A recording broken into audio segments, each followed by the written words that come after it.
gang rape diri sa Siyudad San Iloilo. Major Menggo. Yes, maayong gabi sa tanan, kag maayong gabi sa tanan nga nagaupod sa aton live. No, diri kita subong sa Talatapan, of course, sa headquarters sa Iloilo City Police Office.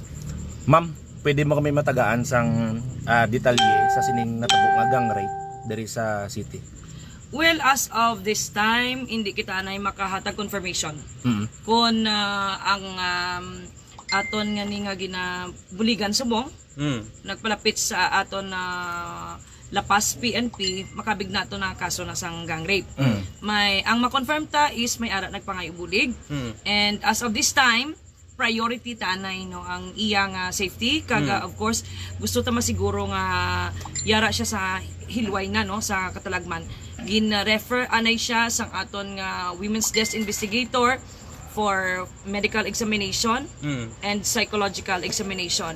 So hulat-hulat to naton kung ano ang mangin resulta sang pag-examine medical sa iya kag chikero naton kung yara na siya sa establing nga kaimtangan. Sa subong initial pa lang pagpangusisa or interview ang ginpatigayon sa aton nga biktima and yara naman no nang although sa sakto na siya nga pang-idaron pero yara naman na ang iya mga pila kakatapos ang pamilya nga nagasuporta sa iya kag of course sa bahin niya sa kapulisan. We will see to it nga hindi lang sa bahin sa bulig legal ang mahatag naton sa iya, even sa psychosocial, psychological and other pagid niya nga panginanglanon buligan gid ni namon no. But as of this time padayon sini ang pag-imbestigar man sang aton nga women's desk investigator no nga in charge sini investigator on case sa sining kaso kag hindi pa naton gid ma-confirm kung makabig na naton ini nga kaso sang gang rape. Ang ma-confirm tanang subong is ang iyang gindangop sa aton nga biktima siya sa pang-abuso sexual. Kilang edad mo? Yara na siya sa hamto nga edad. Ang informasyon to nga nakuha naton is yara na siya sa 20 anyos. Ma'am, tungkol sa pila gang rape, pila ka persona nagtambag sa iyo? Well, initially, Okay. pero wala pa man siya gid na kuhaan sang formal pagid nga panaysayon no sang aton nga investigador kay ginhingagaw gid siya anay madala sa kag ma-refer sa for medical examination kag psychological examination. So may at least duwa ka gintuad to ang aton nga biktima.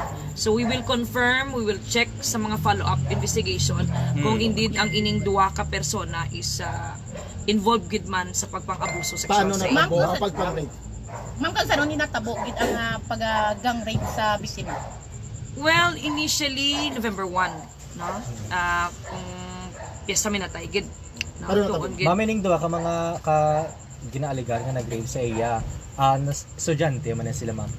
Well, Nasa legal age limitado pa lang subong, no? Sa sakto naman sila nga pang idaron kag wala liwan ini siya sa biktima naton. So kilala man niya, no? But hindi pa ma-certain gid ang matutuod nga pangalan sang isa. So na-identify niya lang kay kanang usual man bala nga makita niya, makaupod niya kag amo na familiar sa iya. So gina-checkar pa sang aton mga investigador anong background no sang ginatudok nga mga suspetsado.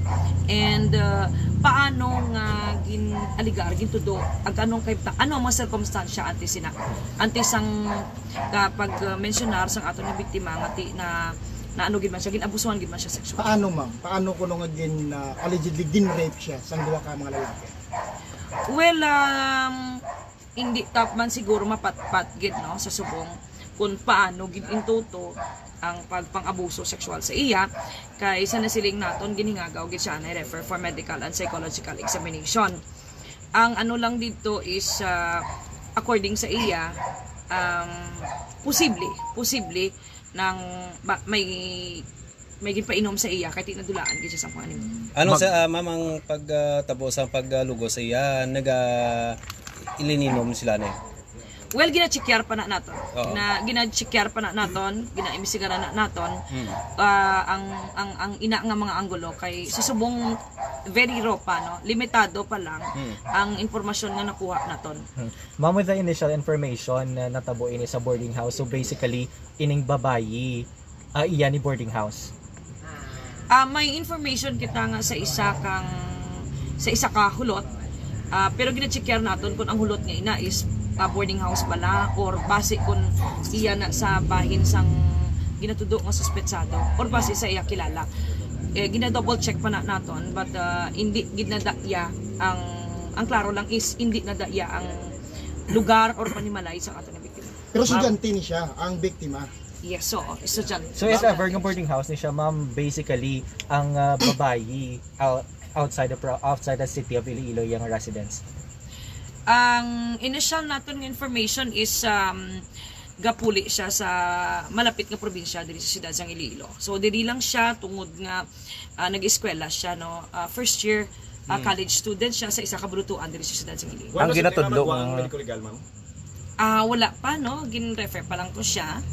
And ginahulat pa naton ang resulta. ang ginatudlo nga allegedly nag-rape sa iya, upod niya sa balay.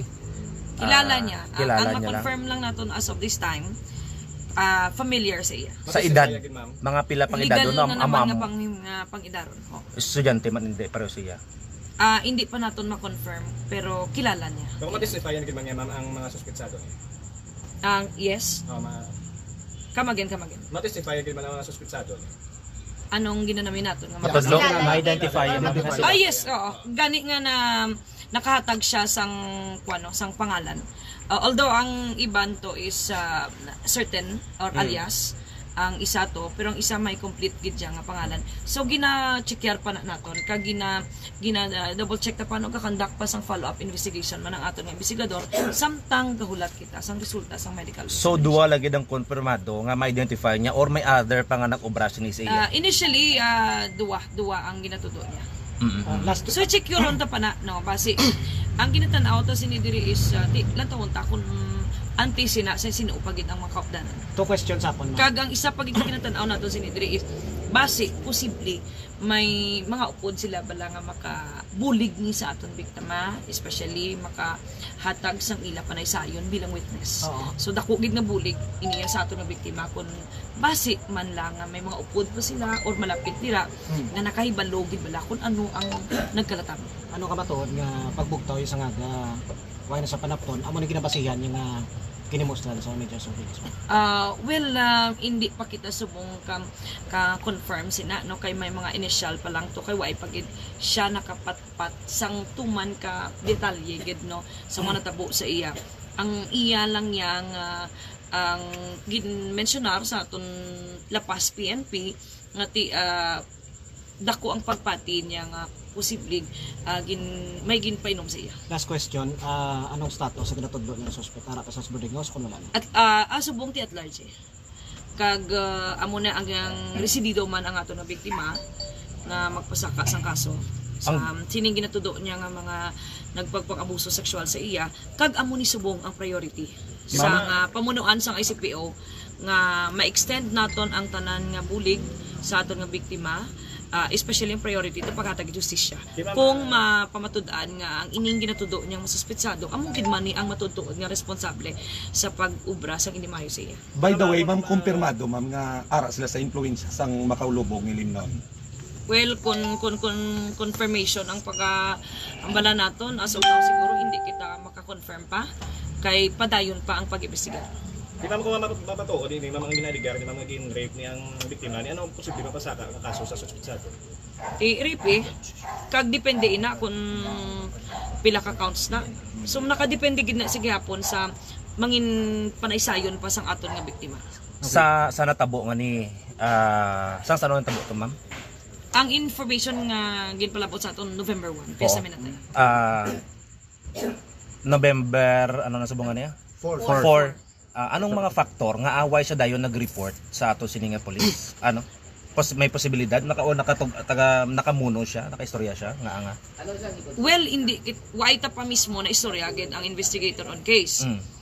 But for quite some time nga nangin chief WCPD kita, usually ang mga rape cases naton delayed gid man ang pag-reveal kag pag-report. Madamo ina ang mga factor ang naga-influence nga ang hindi sa gilayon maka-seek sang bulig no kag makareport ang aton nga mga biktima sang pagpang-abuso, especially mga kababainhan nga biktima sang pagpang-abuso sexual. Common is of course may mga pagpamahog, ikaduha is may mga kadlok nga base kung ano ang mga impact sini sa mga himata nila, mga pamilya nila. Kag of course may mga ginaulikdan, especially kung estudyante siya, may ginaulikdan nga may mga masakitan nga mga malapit sa iya kabuhi, no? And of course damo gid mga butang. May mga ara man nga wala siya access, hindi siya kabalo kung kay sino siya magsalig, sino siya magpalapit, no? Maka-assure siya balaihan, nagapangita siya sang assurance nga buligan siya, or basi bala may mga pagpangduha-duha nga basi kung patihan siya or hindi. So madamo na ang mga butang nga ang hindi tanan nga mga biktima sang pagpang-abuso sexual makareport sa kilayon. Sang ulan ni sa ma'am nagpadangat sang iyang reklamo ang biktima. Well, sinilang After nga natabo, nalagyo dayon ang mga suspect, ma'am. November 1 siya, natabo. Sinilang. After nga natabo, November 4 na. pagbugtaw niya, arap mga suspect or napulo? Wala. Wala na mga suspect? Wala. Ma'am, since nga November 1 pa natabo, November 4 na subong, hindi na kita makapatigayon sa hot force operation so that nga madakpan nato ng mga suspect. Alang-alang na. So anyway, ang hustisya ara gid ina sa gyapon. We will resort into regular filing. Mas gintagaan naton prioridad ang medical nga sitwasyon sang aton nga biktima, kay dealing with the victims of sexual abuses, especially to women. May mga pilaman ka mga indicators or manifestations nga may mga signs nga of course hindi lang tungod sang pagpang-abuso sexual sa iya, pero makita mo ya nga may mga iban pa sila nga kinanglanon nga bulig, like psychological assistance na kinanglanon and emotional nga mga support, no? So nakita naton nga kinanglan tayaan ay i-priority na, no, sa aton nga biktima, and with the help sang iya nga mga relatives, especially sang utod niya kag sang iya to nga tiya, if I'm not mistaken, kag sa mga WCPD. So amo ni siguro nga nagabakod man ang panimuot sang aton nga biktima nga iporsige gid na. For the record lang ma'am, first year college student din man ini siya. Amo na ang information nga first year college student ini siya diri sa siyudad sang Iloilo sa isa ka